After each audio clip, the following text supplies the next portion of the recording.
Pourquoi les PASS? Parce que dans les PASS, nous sommes amenés à recevoir, accueillir des patients du monde entier, des vulnérabilités multiples, mais des patients migrants du monde entier, des patients qui nous montrent en fait la véritable hétérogénéité de ce qu'on appelle migrants, la diversité, qui nous invite à identifier plus avant ce dont on parle quand on parle des migrants. Pourquoi les PASS? Parce que dans les PASS, nous sommes des soignants, que ce soit des médecins, des infirmières, des travailleurs sociaux, des soignants, des professionnels de l'institution, des professionnels de l'hôpital public.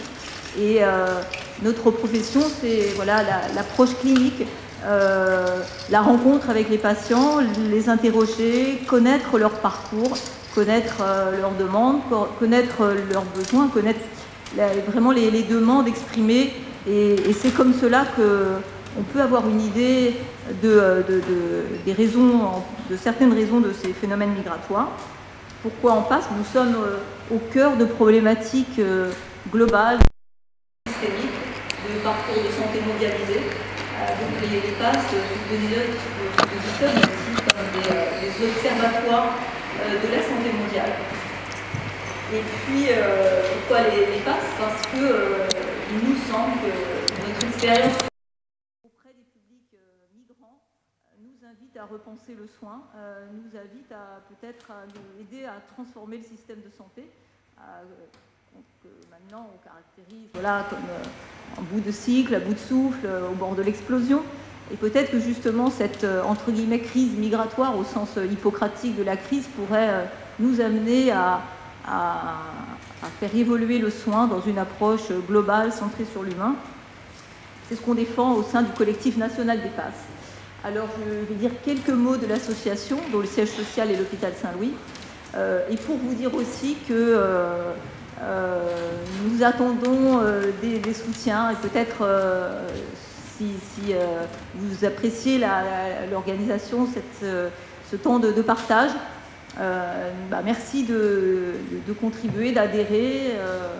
Et notre trésorière... Voilà. RIB, voilà. RIB, espèces ou chèques sont acceptés. Voilà. De façon très pragmatique, nous avons choisi de faire connaître notre démarche. Donc il nous faudra voilà, financer la vidéo, le montage et donc voilà, toutes les aides sont les bienvenues. Une petite information. Alors merci aussi aux stagiaires qui sont actuellement à la PASS et merci à toute l'équipe. Vous pouvez nous suivre sur Twitter, voilà. Et tout au long de la conférence, vous pouvez réagir sur l'adresse que vous trouvez ici. Donc pendant la pause, vous pourrez donc voilà, prendre connaissance de la charte, nous soutenir, éventuellement acheter Soigner l'humain, dont la vente amène 1 € au collectif national des PASS. Alors pour terminer, je voulais vraiment préciser aussi dans quoi s'inscrit la perspective de la conférence. En préparant cette conférence, j'avais pensé à un livre qui est vraiment très intéressant et très instructif. C'est le livre d'Esther Duflo qui s'appelle « Repenser la pauvreté ».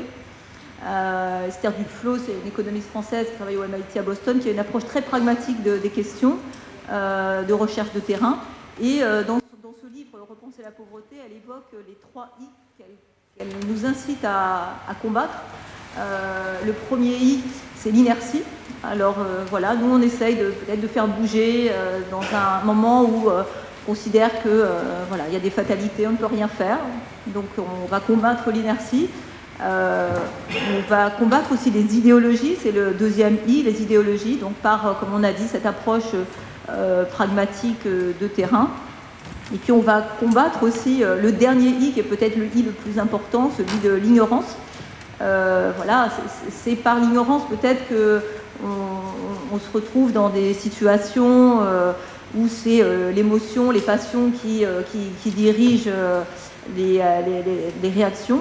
Et donc nous, alors d'une part par les personnes qui participent de terrain et d'autre part grâce à l'apport des intervenants qui vont nous permettre d'aborder les questions de façon scientifique et pragmatique, nous allons essayer de dépasser cette ignorance.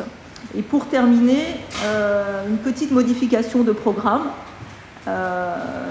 Alors, donc première chose, nous aurons une pause intermédiaire, nous aurons aussi un temps d'échange final avec un buffet à l'extérieur pour nous rafraîchir. Et alors, donc une petite modification, Catherine de Wenden, qui ne pouvait pas intervenir en fin d'après-midi, viendra au tout début, probablement après Barbara, je pense qu'elle n'est pas encore arrivée. Et hélas, Xavier Emmanuelli, qui devait faire la clôture, Xavier Emmanuelli, que nous avons la grande chance d'être un membre de notre équipe à la Passe de Saint-Louis, est absent pour une bonne raison, car il accompagne la visite d'Emmanuel Macron auprès du pape.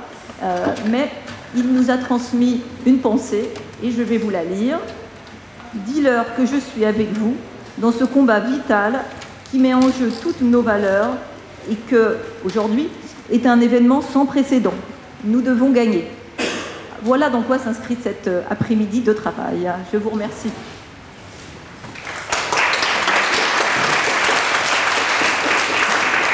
Alors, Catherine n'est pas encore arrivée, donc Barbara, peut-être que si tu veux bien... Ah oui, oh là là, pardon, bien sûr. Alors, Xavier sera remplacé par Didier Lesky, qui a accepté au pied levé donc, de remplacer Didier. Didier Lesky est le directeur général de l'OFII, l'Office français de l'immigration et de l'intégration. Et il nous fera une présentation sur la question du droit d'asile et les autorisations de séjour pour raison de santé, mais aussi il participera à un débat, à un échange avec vous tous et vous toutes. Voilà.